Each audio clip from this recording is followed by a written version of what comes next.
दर्शकों के लिए खोल देंगे। व्यक्तिगत हमले से विरोध बैंक चल रहा था सब कुछ। जितने भी व्यक्तिगत हम लोग थे सब मैंने अपने छाती पे लिए हैं और जनता ने अपना पूर्ण आशीर्वाद दिया। सर लाइट पहना, आपको लगता है गेम चेंजर? पूर्ण गेम चेंजर मध्य प्रदेश में। और शिवराज सिंह जी की क्रियान्वयन क्षमता और महिलाओं के प्रति जो एक प्रतिबद्धता मैं उसको सलाम करता हूँ। आखिरी सवाल मेरा है, मैं जब आपके साथ चौपर में था तो मैंने एक सवाल पूछा था, क्या मैं मध्य प्रदेश के भावी मुख्यमंत्री से बात कर रहा हूँ, अब सीएम हाउस में फिर से एक बार सवाल भारतीय जनता पार्टी का कार्यकर्ता था, आज हूँ और जिंदगी के आखिरी सांस तक रहूंगा। मैंने आपको तब भी कहा था मैं रेस में नहीं हूँ, मैं आज भी कह रहा हूँ मैं रेस में नहीं। श्रेय देते हैं आप? ज्योतिरादित्य सिंधिया को आपने सुना और उन्होंने खुलकर पहली बार बोला गांधी परिवार के खिलाफ। उन्होंने प्रियंका गांधी के उस हमले का जवाब दिया जिसमें उन्होंने कहा था एक छोटे कद के नेता है लेकिन उनका अहंकार बहुत बड़ा है। सीधा सीधा वो ज्योतिरादित्य सिंधिया के लिए एक हमला था, निजी हमला था। और आज उन्होंने जवाब दिया, कहा जिसने भी मेरे ऊपर निजी टिप्पणी की उसको जनता ने जवाब दिया। ज्योतिरादित्य सिंधिया हो, कमलनाथ हो या वो नेता जिन्होंने मेरे कद के बारे में टिप्पणी की। तो ज्योतिरादित्य सिंधिया ने बड़ा खुलकर पहली बार आप कह सकते हैं गांधी परिवार के लिए बोला है और कहा कि अब ये केवल 2023 के चुनाव मत समझिए आप इसको, अभी 2024 के चुनाव के लिए आप कह सकते हैं ये उद्घोष है तो जनता ने कर दिया। 4 राज्यों के चुनाव नतीजों का मैसेज बिल्कुल साफ है। सबसे बड़ा मैसेज ये है कि जात पात, मजहब की राजनीति, मुफ्त की योजनाएं, मुफ्त की गारंटी जीत की गारंटी नहीं। जीत की गारंटी एक ही है, जनता के लिए किए गए काम और लीडरशिप के प्रति जनता का भरोसा। मध्य प्रदेश में लैंडस्लाइड विक्ट्री शिवराज सिंह चौहान के काम और उनकी मेहनत की जीत है। छत्तीसगढ़ में कांग्रेस की हार मुफ्त की योजनाओं और गारंटीज के प्रति ओवर कॉन्फिडेंस की हार है। राजस्थान में बीजेपी जीत का श्रेय कांग्रेस को मिलना चाहिए।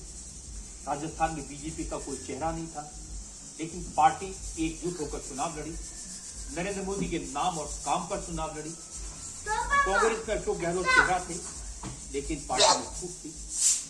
अशोक गहलोत और सचिन पायलट अपने अपने लोग को टिकट दिलाने में लगे रहे और जनता ने सबको बेटिकट दिया।